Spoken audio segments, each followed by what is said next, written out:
Assalamualaikum dan salam sejahtera. Saya Kamarul, gitaris Alfarabiband, merangkap coach kelas muzik Alfarabiband.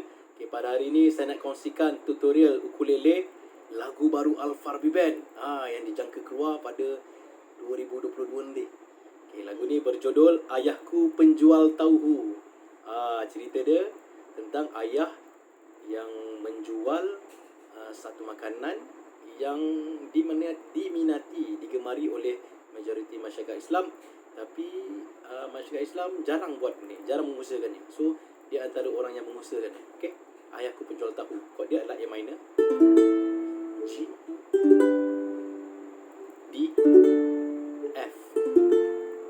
Tu satu part tu E, ataupun kita guna E7 boleh kan.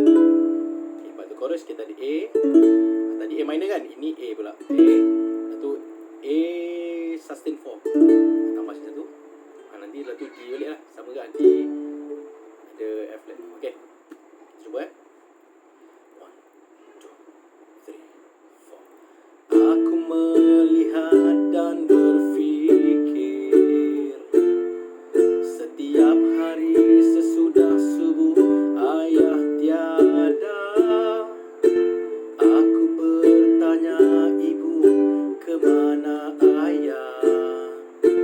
Ibu berkata ayahmu berjuang. Ayahku penjual tahu, berniaga dengan ilmu. Katanya ini fardu kifayah. Penjual tahu Melayu di kampungku. Ayah pulang jam 4 petang. Raut wajahnya ceria bahagia. Ibu tersenyum sambil menyapa. Gembira hatimu wahai kekanda. Jualan habis semua, ramai orang menikmatinya. Rohani bersih terjaga, lahir sifat mulia. Itulah niatmu, jihadmu ayah, berkhidmat pada semua. Tak kira miskin kaya, semua menghormatimu.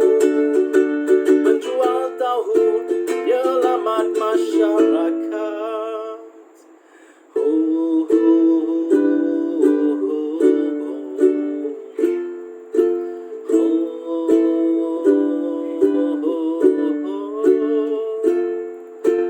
aku melihat dan berfikir setiap hari sesudah subuh ayah tiada. Aku bertanya ibu, kemana ayah? Ibu berkata ayahmu berjuang. Ayahku penjual tahu, berniaga dengan ilmu. Katanya ini fardu kifayah.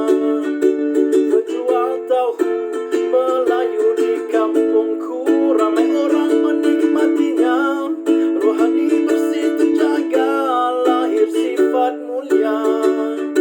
Itulah niatmu, jihadmu ayah, berkhidmat pada semua. Tak kira miskin kaya, semua menghormatimu. Penjual tahu, penyelamat masyarakat.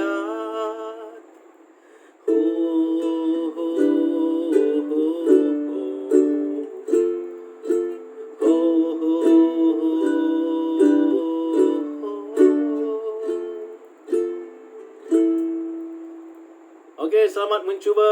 Assalamualaikum warahmatullahi wabarakatuh.